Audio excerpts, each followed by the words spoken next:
Hello everyone, I'm JJ Dixon and I want to welcome you back. We are still carrying on with our Black History Month tributes and stories from some of those who are now retired from the Jacksonville Sheriff's Office. We would not, when I say we, I mean the Brotherhood of Police Officers, we would not do this series without including some of our brothers and sisters from the Department of Corrections. So today I have with me two beautiful women who served as leaders in the Department of Corrections, and I don't want to give away too much before they have an opportunity to kind of introduce themselves, but I do want to welcome Assistant Chief Michelle Trimble and Lieutenant Marilyn Frison. So welcome. Thank you. I'm just calling this the couch, even though it's not a couch. Okay. Welcome to the couch. So we'll start on this side with Assistant Chief Trimble. If you don't mind, look into that camera and tell the folks a little bit about who you are. You're from Jacksonville. Who are you? Okay, I am originally from Portsmouth, Virginia. Oh. My father was in the Navy, so we moved around a lot, but then we settled in Jacksonville when I was in about the second grade, and I've been in Jacksonville ever since. I graduated from Raines High School in 1980, and I graduated from the University of Florida in 1985. I began my career with the Sheriff's Office in December of 1985. Wow. Congratulations on all of that. And we're going to get to talking about what happened after you came to the Sheriff's Office in a minute. Lieutenant Frison. I was born and raised in Jacksonville, Florida. I graduated from Andrew Jackson. I graduated from Florida State University. And then I graduated from the Jacksonville Sheriff's Office in 1979. Wow. Well, I've been knowing you all for a long time. It's always amazing to me to find out things that I didn't know about people who I've known for a long time. So those are some accomplishments that you should really be extremely proud of. We recognize that back in the 70s, society was just kind of leaning towards accepting the fact that women were going to be in workforce areas where they normally hadn't been. So we recognize you all today as trailblazers, and we want to talk a little bit about your time at the Sheriff's Office. So I guess I'll start out by asking the question, as females, and particularly Black females, when you went through the academy, because everybody had to go through the academy, was it rough for you? Did you have a harder time, you think, than others? Or? No, I didn't have a hard time.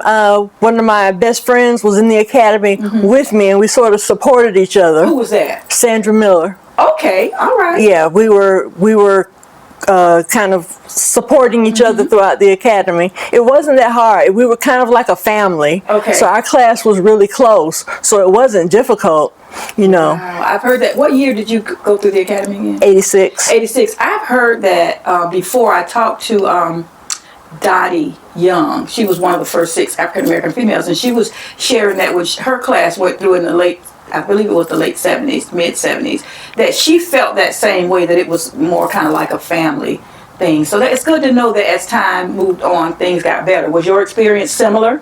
Well, when I started, we started working first, and I had worked almost a year before I went to the academy. Oh, they called it provisional. Provisional. Yeah. We were provisional. Yeah, provisional also. And so when we went to the academy, we only went for 1 month. So we only went for a month to the academy. And so you had basically a friend that you were close with, so you were with that friend. Oh, so I had already been working together for a whole year, right, together before you actually started. Almost a year. Okay. And so I had a friend that we were together during that time. Interesting. I wasn't provisional. I worked in corrections for a couple of years. I wasn't provisional, but when I got to the academy, there were a lot of people in our class who were provisional, and it was noticeable to the rest of us who weren't that they had already developed a bond, that they had been working together for a long time. So that's very interesting to know. So you didn't feel like you were being ostracized or no, I didn't treated feel that differently because you were a female or anything like that? Not at the academy. That's wonderful. Okay, all right. So then we go and we leave the academy, and then you get to your work areas. Where were you assigned first? My first assignment was at Montgomery. whole thing, the prison farm. The prison P farm. The P farm. And so let me just pause for a moment to say that this is going to be aired on YouTube, and we know a lot of people who are watching will be from all around the world. So I may ask you all to just clear up or clarify a few things for those who are watching who won't know. So we call it the P farm here, Montgomery Correctional Institution. It was the prison farm. And I'm going to ask you shortly to tell us the difference between the jail, the prison farm, and actual prison, because I hear a lot of people talk about they went to prison, but really they were at the county jail. So we'll talk about that in a second. Did you want to add on something to that? Oh, well, my first assignment was at the prison farm as well. That's where I was. And I was there for years. Even when I got promoted to sergeant, they put me right back on my same shift that I came on. At the prison farm. At the same You shift must at the have been prison doing one farm. heck of a job at the prison farm. They didn't want you to leave. They kept me on my same shift. So we thought that might have posed a problem because of my friends, friendships that I made. We worked side by side as officers. I came to work as a comrade, and I went downtown to the award ceremony. I came back a sergeant. Supervisor, right? So they thought that might have posed a problem, but everybody was real good about it. Wow. Nobody gave me a hard time, especially the women. They were very, very cooperative. You mean the women in the prison? The women in the prison farm. Yes, they were very, very cooperative with me. Awesome.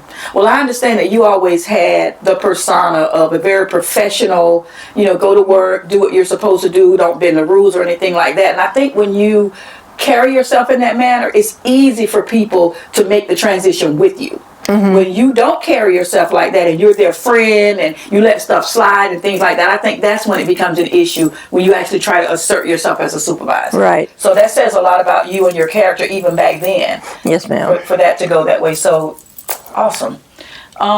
What was the question I asked? Talking and forget what I'm supposed to be asking. So you worked at the prison farm too, and when you were promoted, were you still at the prison farm or did you move somewhere else? When I was first promoted as sergeant, I was still at the prison farm. So that must have been kind of common. So when you were promoted to to keep you at the prison farm. Well, basically because then mostly women worked with women. Oh, that's right. And men worked with men back then. Yeah.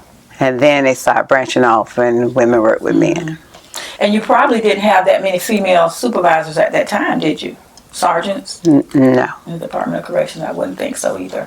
So to me, I guess it makes sense that they would want to keep the women with the women, especially back then. Because most of the women inmates was transferred to the prison farm. They weren't kept at the jail. That's right. I remember that working at the old jail, there was not really, unless they were sick, they mostly tried to send them. Even the sick ones, they would send to the farm too. So, right. Yeah, right. So were you all sergeants together? No. Okay, sergeants at different times. Okay, so then, did you move up to lieutenant? And I'm sorry because I can't remember that off the top of my head. Yes, I got promoted to lieutenant. Okay. I took the promotional exam. In fact, we had to take it twice because the first one they said that the lady that worked for City Hall had cheated, and they were insinuating that I scored well on the test because she was black. Oh, wow. That was a rumor that was going around. And so we took the test again, and when I took the test the second time, I scored number 1 on the test. And I had a captain who didn't believe that I had enough service points to get, because you get a point for every year in service as a supervisor, and I had 10 points. And I asked, because he actually told me to my face, I don't believe you had enough service points. And I said, how not? Because I made sergeant early. Right. I made sergeant early, so I had been a sergeant for a long time, long enough to accrue those 10 points. Right.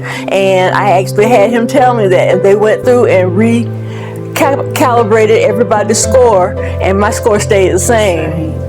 So you sort of had to fight for what you had earned rightfully. What I had earned. Which is so sad. Yeah. I'm glad that you prevailed in that. And all they had to do was go look at your file. I mean, that's it. That's all he had to tell you, that I had been a sergeant long enough to get those whole points as a sergeant, as well as the half points for years in service. But he actually told me to my face that he didn't believe me, that I had enough. So I said, well, I don't see how not. Yeah. But when I prevailed, I felt vindicated. Of course. Yeah, of course. And you went on to be a lieutenant. I'm sure obviously you did an amazing job. I was a lieutenant at pretrial detention facility. So the jail, the pretrial detention facility is the jail that's still situated in downtown Jacksonville. Right. And that was something else because there were so many, and not taking anything away from the prison farm, but there were so many different levels and areas of the jail. Yeah, I felt really like a fish out of water because I had done my whole career at the prison farm, and I got down to that new jail, and it was a whole different set of circumstances, a whole different set of people, a whole different set of activities, Jump on in there. you know, and to be responsible for it. You know, I remember coming to work one night on midnight shift, and I looked at that jail, and I thought, oh my God, I'm in charge of that. Right. You had your driving stories is that? 6. 6 stories and you're it. And I'm in charge You're of it. it. No, Right, so right. that was took a lot of getting used to. Yeah. But So- again, the people who worked with me, they were very, very cooperative. They were really, really well. I didn't have anybody that really gave me a problem. They were more than helpful. You know, they were very helpful to me. Well, that's because they liked you. So when you were promoted, did you end up going? I know you ended up at the jail when you were promoted to lieutenant. Were you at the prison farm for any time as a lieutenant? Well, when I got promoted as a lieutenant, when I took the test to become a lieutenant, they didn't want to promote me as a lieutenant. Let's pause because you were the first African American female. I was the first African American female. So there became problems with me being promoted. And there was a female who made a accusation that I had did something that I had not done. And so then they carried me to a disciplinary board. Wow. And the disciplinary board, all 5 members, that's when you pick 2, they pick 2, and The 4 pick 1. I went to the disciplinary board, and the disciplinary board found that I was not guilty because it had 5 members. all 5 members, and they still wanted to terminate me for that. But they did not have the rule of 3 at that time, so they couldn't promote nobody under me until they did something with me. So the rule of 3 did not exist at that time. The rule of 3, for clarification, is the rule that now says out of the top 3 names, if you want to pass someone over for someone else, you can. Right. Okay, so that was not in existence. That was not in existence. So you held up the promotional process. Right. I held the promotional process, and they wanted to carry it to the Civil Service Board. Wow. So they was going to carry it to the Civil Service Board, but the Civil Service Board looked it over, and they told them they had to promote me, and I was promoted as a lieutenant. You know, I never heard that story, and obviously you've never probably really shared that story. Yes, a lot of people know that Really, story. I did not know that. A lot of people know that story. And I got promoted. And when I got promoted as a lieutenant, I was moved from the prison farm to my first job was, I was moved to then where now is Birth Release Center. It was at Fairfield?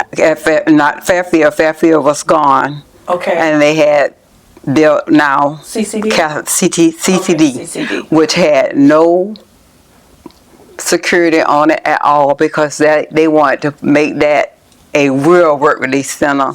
No kind of security, no nothing on it, no bars, no alarms, no nothing. Was it all male? And no, they put they put all unsentenced in there. Oh Lord, you were probably a little bit all nervous. Unsentenced, and they give me mostly all new officers. All new officers and officers that had caused problems at the jail. Yeah. And they had inmates jumping out the window running. My goodness. And so I had to learn to control these officers that had caused them problems. And so I had to be stern on the officers as well as keep them in control of the inmates. I'm happy to hear your story now because it kind of opens up the window for us to see exactly what you were dealing with and why you had to maneuver things the way that you had to maneuver them, because it's almost like it was a setup Right. for you to fail. Right. As soon as the new jail was built, and they turned that into the Release Center, they sent me to the new jail. And they then had, we still had the unsentenced over there, but they had 3 lieutenants on the shift. But they sent me over there where they had 2 lieutenants on the shift, and then one lieutenant where I was working, he worked one night with me and left me as the only lieutenant over there. And they was basically, you could say, the officers was doing what they want to do. Yeah. And so I had to set a set of rules. So there was a lot of officers that despised me. And at that time, they did not have assistant chiefs. No. Did they still have captains? No, they had captains. Did y'all were there captains working? I mean, did they have any, or were they kind of phasing them out? No, they were still there at that time. Okay. And so they had, I was the only lieutenant but I there. said that to say that the bulk of the responsibility really fell on the lieutenant. Right. Because you were there to make the captain and the chief look good. Right. And so if anything went down, it was on you. Right. Yeah. So there's a lot of officers who dislike me because I had to be the one who say, this is the way it's going to be. Right. This is the way it's going to be. So now I do still work for the sheriff office. I have retired, but I still work for the sheriff office. So now they kind of laugh because they say, we used to think you were so mean. And that you used to walk around with your hands fold and just look for something to write us up on. But now they look at it and they say, they apologize for the way. Yeah, because they know how things were back then. They understand now. And some have apologized for the way they used to do. That's awesome. That's one of the reasons why we really wanted to do this. One, because we want to capture our history, of course. We want to recognize who our historical figures are in Jacksonville. But the other thing is so that people can tell their truth, their story. And for people who didn't know or who didn't understand, this is an opportunity to help them understand. And I think when people hear this, as I'm hearing it, and understand how you got to where you were and what the expectations were for you to fail, then I think they will understand why you had to really do things the way that you did them. And, being somebody's friend or allowing 1 or 2 people to get away with something could have cost you your job back then. Whereas now it may not so much be that case, but back then it could have cost you your job because you were a trendsetter. And they already felt that females could not handle the job. Right. So especially being in charge of male prisoners and male officers as well as females. And so I think it's important to get this stuff out so that people understand, how things played out back then. So I applaud you for persevering, because that's what you had to do. You had to persevere. Yes. Because I know after I made sergeant, they built the North Unit, and that was all men. And then they started positioning me over there with the male inmates and the male officers, so that was a different kind of adjustment. I've had a couple of male officers that kind of wanted to buck the system, and you have to kind of remind them, you're going to have to respect me, and you're going to have to respect the position. And sometimes to do that, just like you talk to people, and then one particular officer, I finally had to say, it's what I say, officer, to remind him that I was a sergeant. That's something to hear, because I never worked for you. I don't even think I worked with you, but what I remember of you was you were a very mild-mannered, quiet person. Yes. So people will tend to try to take advantage of that because that's how they see you, even in your supervisory role. So I love hearing that you were able to assert yourself in your authority. Yes, when I had to assert myself, I did. I did. My rule was to be firm but fair. You can't go wrong. You know, that was my rule, to be firm but fair, and that goes with the inmates and the officers as well. And I think that was a good rule to go by. Yeah. Because you don't really go wrong doing that. Right. And you treat everybody pretty much the same, so you can't say that you're showing favoritism to this person or these people, or because you were friends with them in the academy, now you get giving them cause to just do what they want to do, and then you're being hard on me, and that's not the case. I treat everybody the same, Right. friend or not. And the ones that were my friend understood that, and they never put me in that position. Right. That's the key right there, because they knew that you would do what you had to do. Right. So, I mean, everything that you all are saying makes sense. I just hope that people, especially the ones that work with you and for you, will understand that nothing that was done out of malice or just because you had the power and authority or to mistreat people, but it was done because you had a job to do and a career to protect. And a career to protect. And thank God that you made it. And they are always looking for a reason to say you didn't do the job, because it's like they just didn't think we were as qualified as others may have been, and we had to work twice as hard to do half as much. Yeah, and that's the case. They didn't think that you were qualified. And they used to go and ask, like, people that were close to you, she won't write you up if you're late, like she write us up. And my friends used to tell them, she write me up just like she writes you up. Oh, yes, she will. Well, I want to shift gears for a minute. And before I shift gears, let me just put this out there in case I forget. Thank you for your service to our city, because that's a tough job, watching over those inmates and those that watch over the inmates. But I wanted to ask you all a little bit about programs, because we have heard before that. Well, first let's go back. Let's make the distinction between the county jail and the prison. Can one of you tell us what's the difference between the county jail and the prison system? The biggest difference was at the prison system, you had control over the outside work crews. You were responsible for assigning, making sure the right ones went out, but then making sure the right ones came back. Right? It was more centered around work for the city as opposed to programs. It wasn't very program heavy. The prison farm wasn't. It wasn't very program heavy. It was more or less work centered. And that's what we did. At the jail, there were more programs, and I had to get used to that, because we didn't have that. When I went to the jail, that was a whole set of circumstances that I was unfamiliar with. The prison farm inmates are sentenced. They're sentenced to a year or less. To a year or less. A year or less, so they can work. They can work. They can work, and then the ones at the jail are mostly unsentenced. Yeah, predominantly not sentenced yet, awaiting trial and things of that nature. So they don't work. What about the trustees? They have trustees that work in the kitchen. Are they unsentenced or sentenced? No, they're sentenced. They're sentenced. Okay. So they're down there, but they're sentenced to work. Those who are not sentenced yet do not work. Right. Okay. So for those who are sentenced and that were eligible for programs, the few programs that they had, I know they started adding some more later.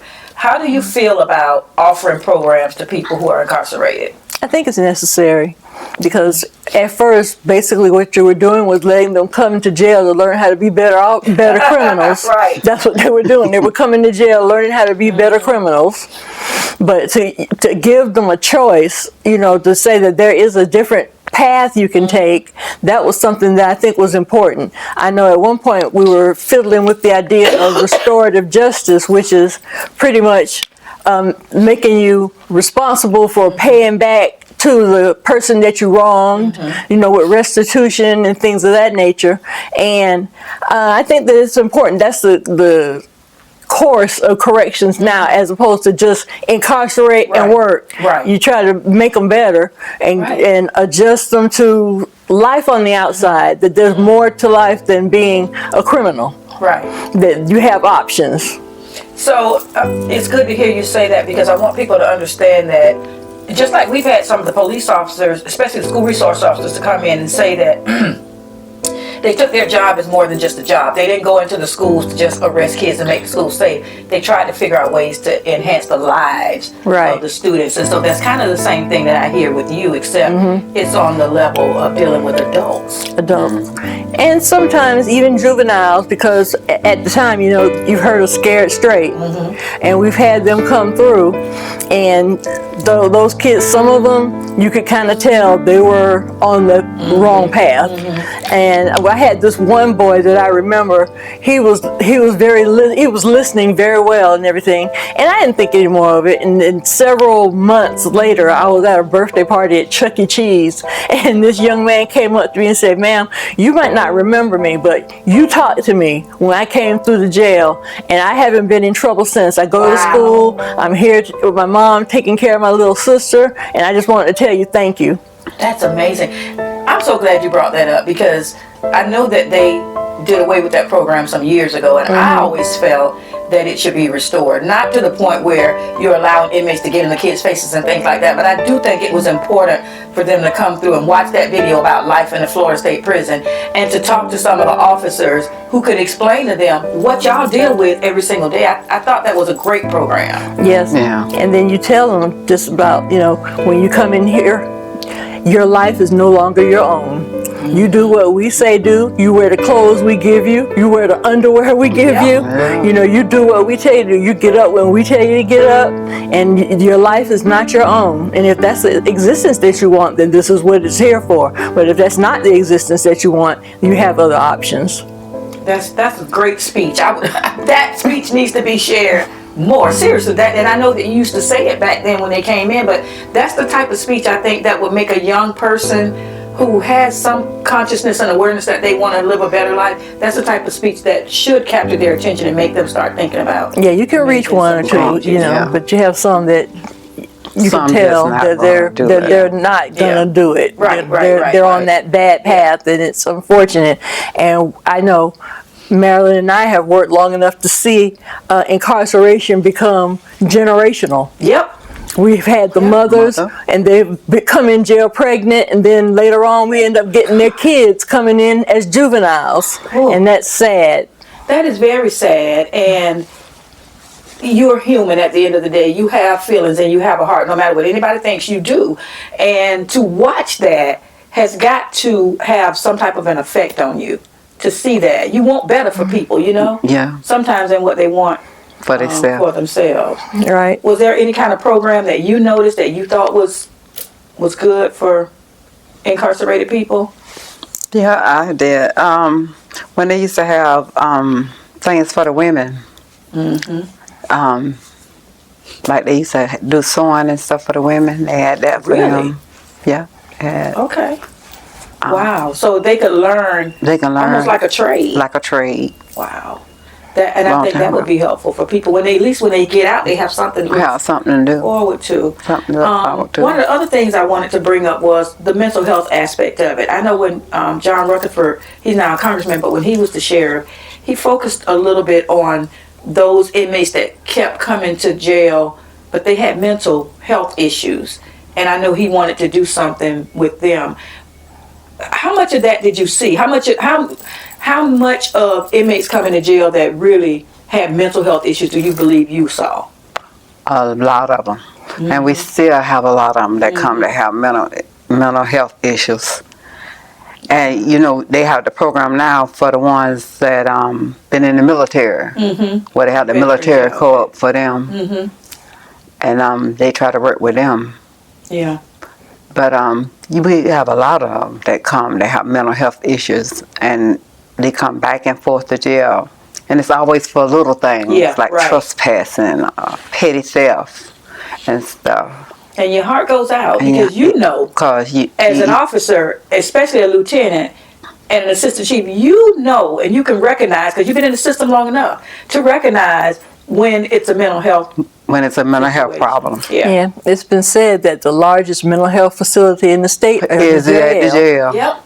And I think it rings true. It does. It rings true. It does. I just, hope at some point, I know that there are some programs that have been put in place to kind of combat that, but I just hope at some point as a society we can get to the place where we recognize what mental health really is and figure out a way to help those that need the help, especially those that are coming in for petty crimes, like you said, trespassing and things of that nature.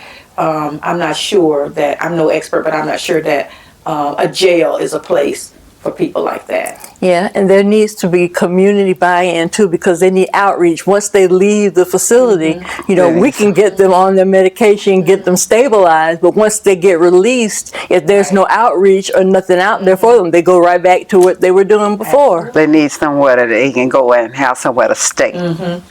Right, because a lot of them are also homeless too. So you let them out, and there's really no one to really make sure they get their meds and, you know, make sure that they're Nowhere not from to walking the stay. streets, and right, no place for them to be housed at night and things like that.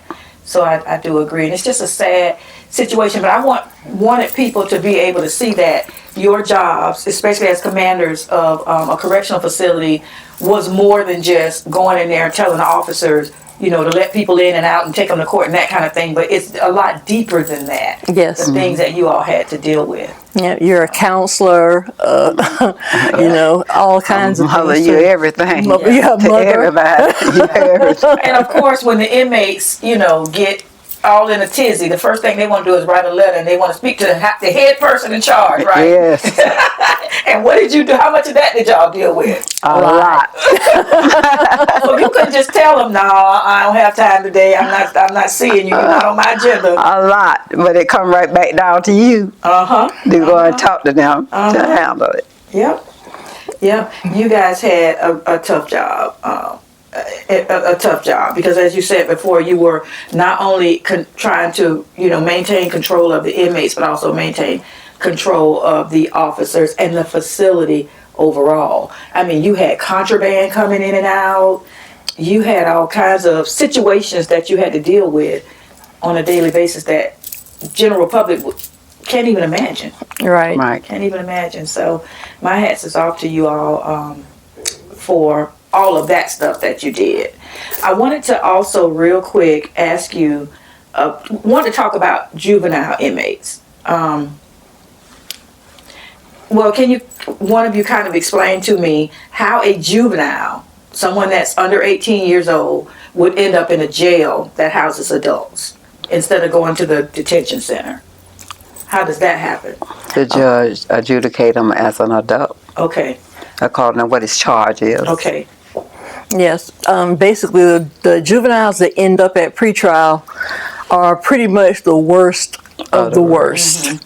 The juvenile system can't handle them. Okay. They can't handle them. And like Marilyn said, based on the charge, if they're charged with murder, they're not going to be over there on 8th Street. Right. You know? Right. With the children. They're Right, gonna be with exactly. the adults. They're going to be with the adults Yeah, and with we've light. seen them. And we're getting more and more of them every day. We've seen them as young as 12 years old Yes. in the jail with the adults, and it's sad. So are they housed with everybody else? No, Okay. no, Tell us where they're housed separate. Okay. Is there just a cell for them? Like, how are they? Yeah, They have a cell for them. Okay. They're on a separate. They're separated from All by everybody else. themselves. By themselves. Okay, and they have their own officers who deal with Yes. them every day. Yes. Okay, and so they're there. I just want to make sure I get this correct. They're there until their case is disposed of, and they're either Sent to prison. sent to prison. So as I'm gonna go here, as moms and females, and just nurturing women in general as we are, how did that affect you all, seeing those kids come in there like that? Oh, it's hard. It's hard, sad. and it's sad. You try to mentor to them. Some of them are just recalcitrant. They just are not amenable to what you're trying to offer. You have some that you learn their story, and sometimes their backstories are very, very sad. Right. They're very sad how they ended up where they are.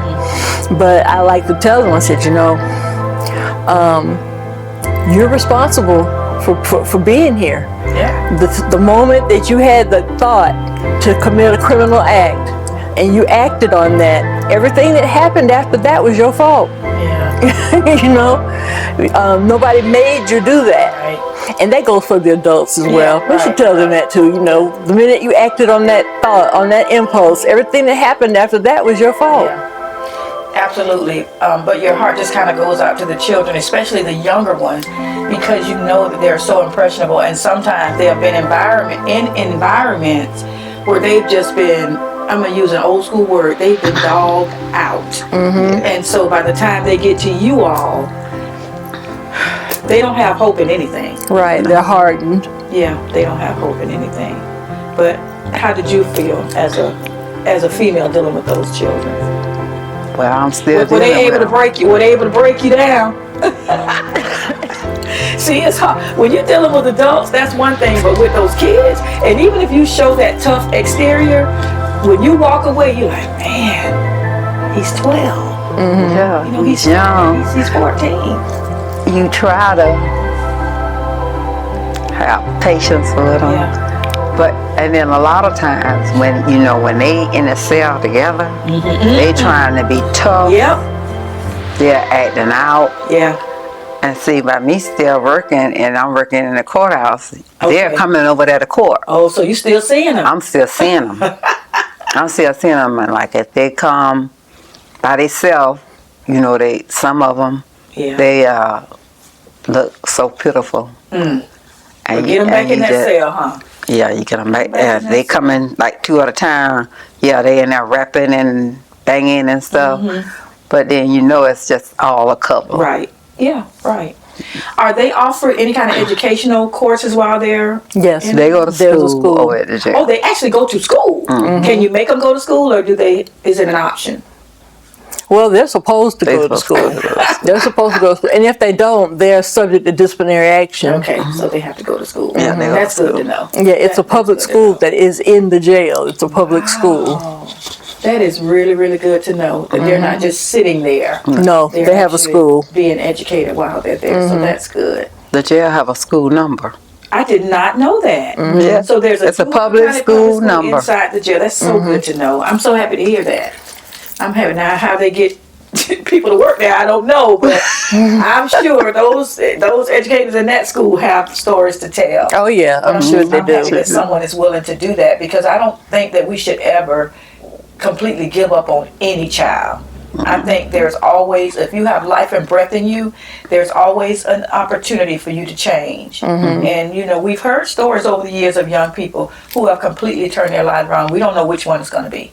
Right. So I'm really happy that we do that. Yep, you don't know. And the turnover of people and kids that actually come through the system, excuse me, is a whole lot greater than the average person realized. I know once I told my sister, we were in line at the supermarket, and I said, so many people come in and out of jail that in this line, either the person in front of you or the one behind you has been in jail. Yes. That's true. That is so true. You don't ever know. You never know. And it's not always for really, really bad things, but No. it's just life, I guess. Yeah, and sometimes I would tell officers that were a little bit too gung-ho, you have to remember that the majority of these people are county inmates. I said they live where you live. They go to the store where you go to the store. They shop where you shop. They work in restaurants where you eat. That's right. That's right. They in that window where you order. Right, exactly. You need to become, conscious of the fact that there are people and that there's no certain place in the world that inmates go when they get out of jail. That's right. They're out here integrating in society with you. Ooh, that's something to think about, folks. That's something to think about. I remember one time I was in the grocery store shopping, because I kind of lived in the area where I worked at, than mine. I was in the grocery store shopping, and this lady approached me and she said, I know you from somewhere. And you know how a person just won't let it go? I knew I had arrested her before, and I was trying to moonwalk out of that grocery store real fast. She just wouldn't let it go. It never did come to her where she knew me from. But I'm telling that story to validate that what you're saying is so true. We never know. I've always tried to treat people the way that I wanted to be treated. Right. Even when I had to do what I had to do, like Right. I'm sure you all did. You all handle disciplinary issues with inmates. Right. With inmates. And they know that you have to do what you have to do. And most of the time they know when they're wrong. Oh, yeah. Yeah, they know But when as they're long wrong. as you're fair, Right. as long as you're fair, They know when they wrong, because you be in the store or something and they'll walk up to you and say, "Hey, Lieutenant," and you don't even know, you don't even remember them. Right. But you know that they know you from the jail. Absolutely, they call you lieutenant. Or Right, you know they right. from the jail. Exactly. Hey, officer. Yeah, So you right. know they know you from the jail. Yeah. So let's close with this. How many years did you serve with the sheriff's office? I served 26. 26 years in the Department of Corrections. That's a long, hard career. Yes, it was. 26 years, and you retired as a lieutenant. As a lieutenant. Okay. Yeah. And then you served. 34. Oh my God, 34 years. 34 years, that's a whole grown person. 34 years in the Duval County Corrections Department, working with inmates, and that's an awful lot of service. I know a lot of times when, even in government, when we recognize law enforcement, corrections sometimes is like the stepchild. They kind of get forgotten about or left out of people. I don't think it's intentional. Most of the time it's just, it doesn't come to the forefront because, you know, they see police officers driving around every day and you don't really, kind of like out of sight, out of mind. Right. There's nothing glamorous about corrections. Exactly. And so you don't get the credit that you deserve, but I just wanted to give you that today, give you the opportunity to share your stories and to give you the credit that you deserve for, one, you know, getting into that field, two, lasting as long as you did and retiring from it, and then three, for being trendsetters and trailblazers in your own right as women who went into, you know, a workforce that was predominantly male, and you were able to hold your own. It makes all of us women proud. I know it does. So I want to congratulate you. Thank you. I want to give you both an opportunity, if you have any closing remarks, last words, if you just want to say something. If you don't, that's fine too, but I want to give you an opportunity to do that. So which one am I going to start with first? Henderson, Trimble. Keep calling you Henderson. You are Henderson Trimble. I'm Henderson Trimble, yes. I used my maiden name when I got married to keep it clean. Because my husband worked for the department too. Oh, that's right. He sure did. Yeah, so to keep it clean, I just used my maiden name until after I no problem. until after I retired. They wouldn't get the paychecks mixed up. No, but I just want to say that my time with the sheriff's office was a good time. I can say I had more good times than bad. At times it was rough. There were times I wonder, what am I doing? Is this really, really worth it? But in the end of the day, I believe that it was. And I think I got some experiences. I met some good people. And I think that it was a real worthwhile experience to have. It was a nice trip, a stop along the journey of life to do that. It was a long stop, but it was a stop. It was a long stop. Yes. And you know what? I feel like anybody who works in law enforcement, period, at the end of your journey, I feel like you're a better person for all the things that you saw that you can't tell anybody about, and all the things that you went through and dealt with, whether it was from inmates or anybody else. I think it all just makes you a better person. So. Well, I got this job as following somebody else. I know how it is. I followed somebody else. They come in, when they get this job, I didn't even know what a correction officer did when I got this job. But once I got on the job, I kind of liked it because I liked it. That's when they was doing shift work. So I liked it doing the shift work. So I enjoyed that. And I kind of was like her. Sometimes I wonder, why did I stay there? Because I could have always went and did something else. But I stayed there, and then I wanted to be promoted because I seen things that I wanted to make a difference in. That's important. I'm glad you said that. I wanted to make a difference. I seen things where I wanted to make a difference and be a difference. And so I stayed, and I'm glad I did because the sheriff office did make a difference in my life. And I was already married when I went to the sheriff office, and then my husband came later and worked for the sheriff office. And you all retired together, right? Pretty much. Pretty much. That's We kind of retired together. That is wonderful. That's absolutely wonderful. So how many years have you been married?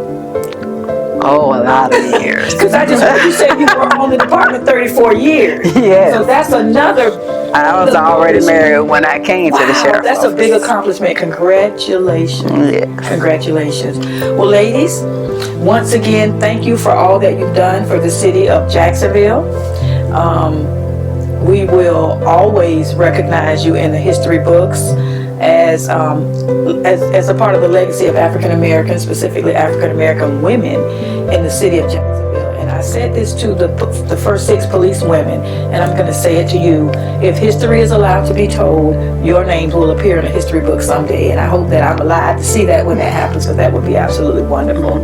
So again, I just want to thank you all for agreeing to do this with us. And I wish you nothing but the best. I want you to enjoy your retirement. You have certainly earned it. And anytime you all want to come back and we can talk some more, let's do it. Thank you. Thank you. Thank you for having us.